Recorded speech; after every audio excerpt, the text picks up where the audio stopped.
It's not often that the thing that pulls you in the most is the storytelling device in a fantasy story, but this is definitely one of those for me.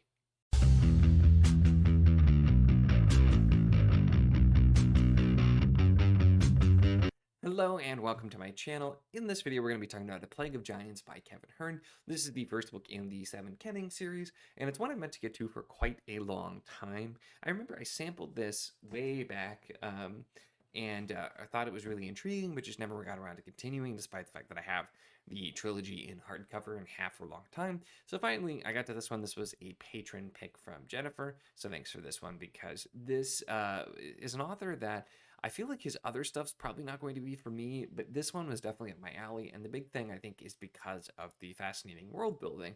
But as I mentioned, the storytelling device, I think, is super cool here because the sort of base framing of this story is you have a bard, Finton, who has the ability, it's one of the Kennings, to, with like a magical type of thing, take the form of the people whose stories that he is actually telling. And so it's framed where he's just going, and there's over time, over several days, quite a few days, he's telling this overarching story of what happened and war and all kinds of crazy things, and framed in a really interesting way where he is legitimately a bard who's trying to tell it in the way that he wants to. And so you're seeing those stories, but then you're also seeing like how people are reacting to it now. And so you have some like current intrigue happening as well as that past intrigue.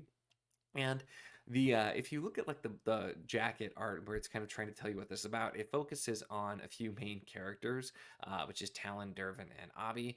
And with that, like there are definitely main characters, but also because of the nature of this, you get a lot of smaller characters who you get to see their POV and see like a really specific thing. Like there's a character who it's saying he read through their journal and so was able to tell this like reference point to the story where we first see one of these invading giants come in, because it's called the Plague of Giants. It doesn't involve an invasion of giants, but we get to see that from this view where like this person's not really important in the grand scheme of things, but it adds context.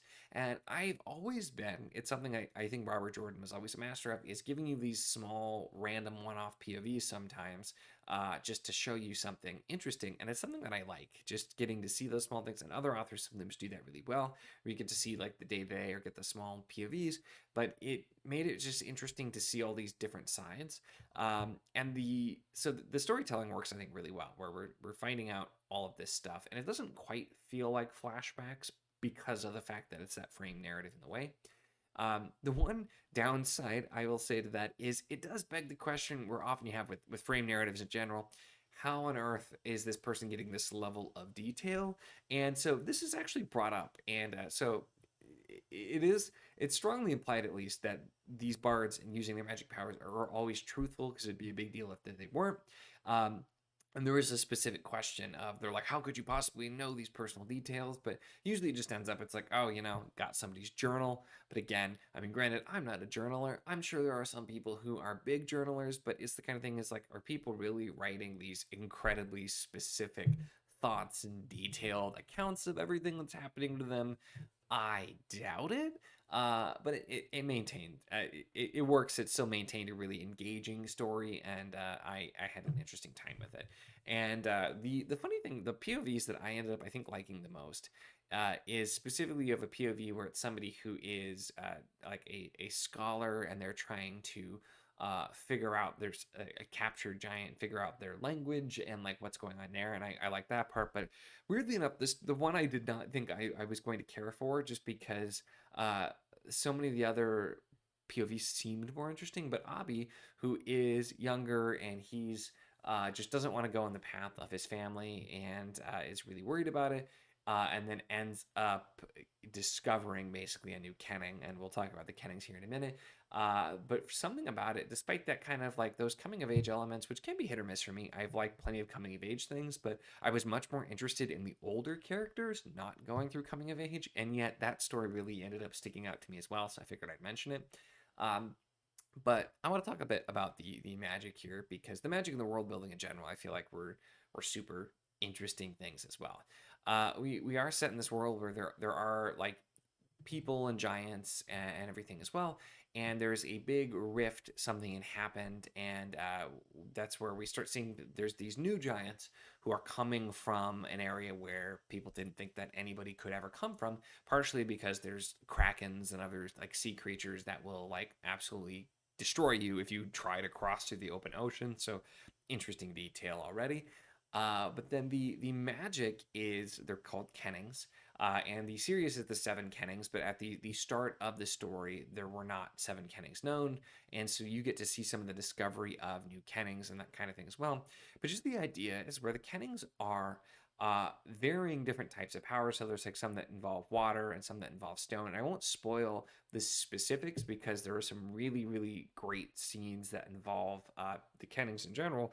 But they all require you essentially to face possible death in order to get them. And so you have to know that there's and over time people have like figured out like what the likelihood of surviving, and it's better for some kennings than others, but you have to like go to a specific place and do something and risk death, and you either come out with the kenning or you're dead. And that is such a fascinating thing, because you would think that like at face value you're like, oh, why would you risk that just for these magical powers? Because of the fact that the magical powers too, like the kennings have a cost. It's also, not only is there a big potential cost and risk to getting these powers, but the more you use and the stronger you use the powers, you age quicker, is the other thing with the kennings as well. So it combines some elements there. I always find there being a cost to magic to be something intriguing to it, adding that to it. But also the idea that not only do you have to worry about potentially growing old prematurely if you use too much magic too quickly, that type of thing, but also like you had to face death just to do it. And that brings up a lot of potential questions as well. And you see some people, and it makes you wonder. I wonder if we'll see more of like the discovery of some of these kennings, because immediately I'm like, you could see somebody who's trying to end things and does something they think will do that, and then suddenly they discover like, nope, there's a kenning here, so now you have magical powers and are really important. And so there's so much that you could do with that. And I found that so fascinating. And you do get to see some of the different reasons why people seek out kennings. Sometimes it's just people, they feel like they have nothing to lose, so they're like, why not? Let's do it. Sometimes it's people, they feel they have a duty to try it. But again, it's that idea around the magic system and just the world that's set up in general, the way things work with these different kennings, these different places. There's a lot of politics and everything too, which I found hit or miss. Some of it I like, some I didn't. The world, the magic, super, super cool. And several of the characters I really liked, and there were several that I wasn't a huge fan of either. Granted, the characters aren't all meant to be likable, I will say too, so it's not that any of them are necessarily bad. But that's where I was mixed on some of the characters. I think ultimately the big thing here is I I'm not sure that Kevin Hearne is really an author for me. Now I love what he's doing here, and I'm very curious to continue this series because what's set up here is just really, really great. There's all kinds of cool stuff. I'm fascinated to see what's going to happen. But there's some things with his style, and specifically, I don't think that his humor lands very well for me, because he puts it in. It's not like constant or anything, and it was not nearly enough for me to really like dampen my enjoyment of this. But his humor just never quite lands for me when it's in there. And knowing that he wrote that "Kill the Farm Boy," he was a co-author of that. But I tried that one time, and I'm like, oh, that's not for me either. It's nowhere near to that level if you tried that, so don't worry. But just knowing there was that, and then his other big series, Iron Druid, is urban fantasy, which I'm not a huge fan of.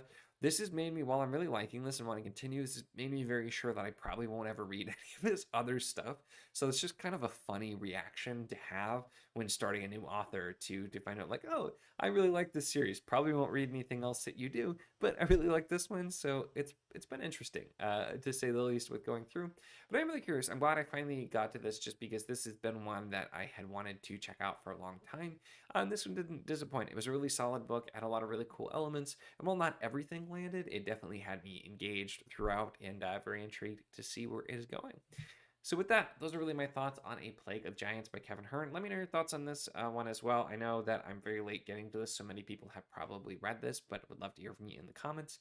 Make sure to give the video a like if you enjoyed it. Check the links in the description, as always, for the Patreon if you want to support what I do, as well as the Wizard of the Enclave Discord if you want to chat books, whether this book, any books, really anything at all. It's a lot of fun, and we'd love to have you. And of course, if you enjoy my content, make sure to subscribe.